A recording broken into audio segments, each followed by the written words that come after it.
Too much GH. We did that say Japan. A break and best TV. Me share too much GH. The move for. Hey, almost sports and as entertainment. Hey, the move for. Munko son show mo. No anybody de bia. Madam, I say love you.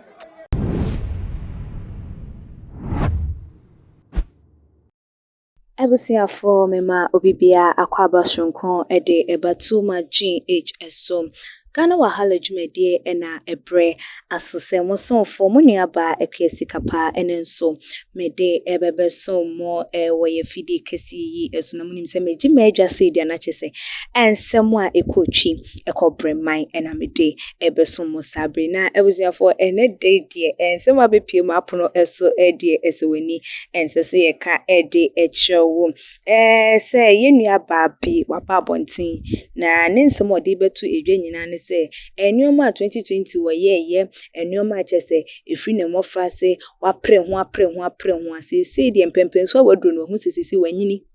enyini enya ato no na wo mayi nko ade wo sesa abrabo no saa ne ye no saa esu no wenja ne nyina emfa engu wente ne de waba bontin de ne nsem bi abetu eye edwa no mayi mbunra ensem no emu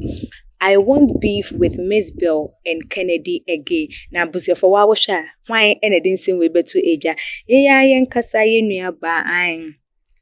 Tracey Boakye is Legon landlady or no ne ho asem ena mekan mamunim say yenuaba yi na same time the social media that was in last year e de wo fire e de bonebo just say na baby aya na se bia ya na chese wodi ne dwuma yi pam ye share the likes of honorable Kennedy ena ebiem nso so Mzbel da no wo de wo mo ebe na giso obi anka no giso obi entia ne na so obeba bonten ene live recording na wo twa dapa na wo di wo mo wodi wo matem ne ensem emfata enuma chese dudu na de wo ma no so egu ne so se abaya de wo ye ne enye at least wo ma ne ho nkro ne ba na se see die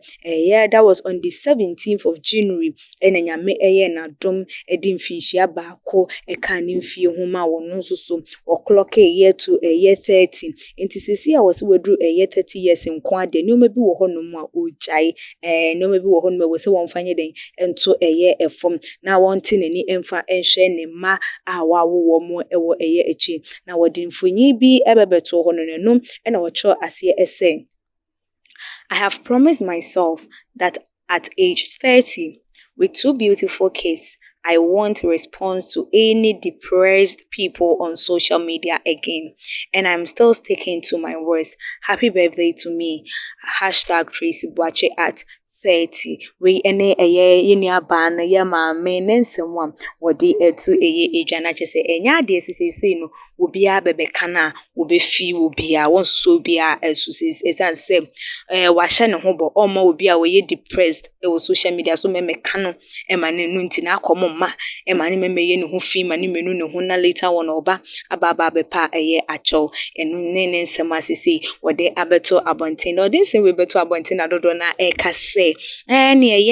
a good decision pass what take that step no because akasa bebre no emfa no enko bebia na ebiem nso enya de se ede ade pa bia ebebre no enti se wahunu se ntokwa a woko ebufu a ne bu efu ensem a ya na wokeka ewo social media so eba bebedi mpenifu atem ne nkɔ ne ba hu sisi wonu nso wonyini wadrum pempenso bia wanhwe yi a ebetimi akɔ ede atia ne dia ene ne kwan so a eno no enti se wedi kan oka ne saa dia wo mo nso so asom na eno na ebinom nso eka se wonimu wa na wokɔ akɔhwe nna nipa we yi a wono Empo honorable Kennedy ho ensempo eba yese de wo so mu ye na adwen se won kasa won ka ho hwe the moment a woti ni din yede ni din kokopie mu wo rally ase etu ne sa akom e ma ne ba bonten e de nsem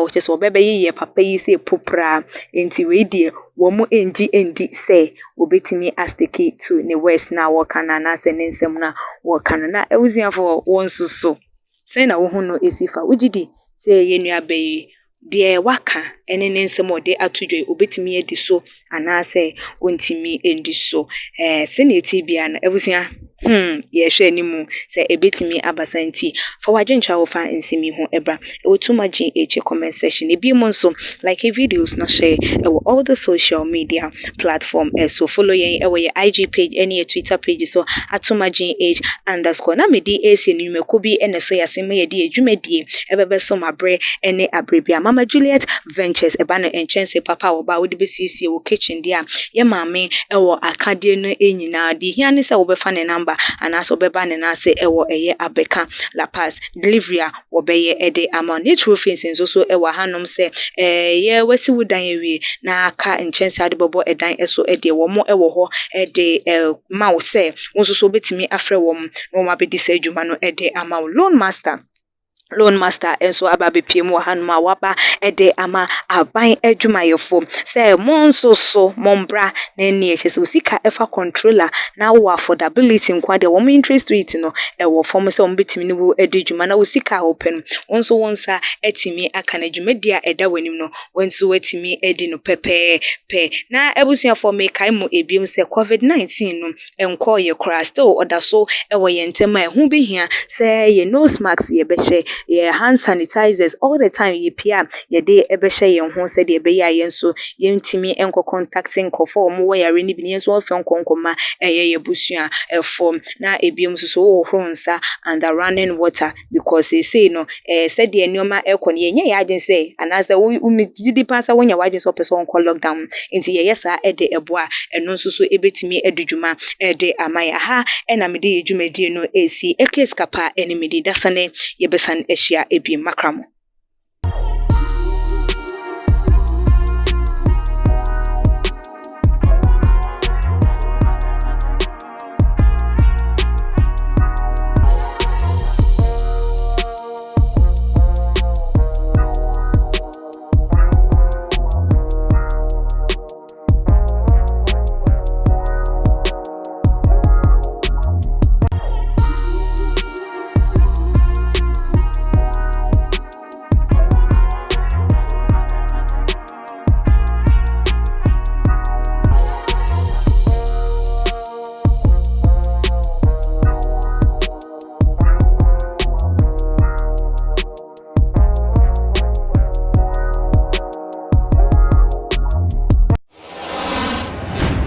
the major prophet kum chacha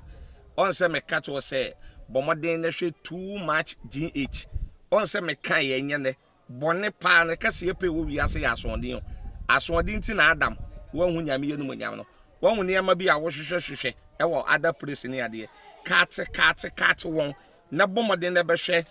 too much GH be hwe na subscribe bomoden o be hwe pe na wa ye subscribe o subscribe subscribe na subscribe na o subscribe a na wo benya ne yama papa a wo pe ahwe nyame hira na ewura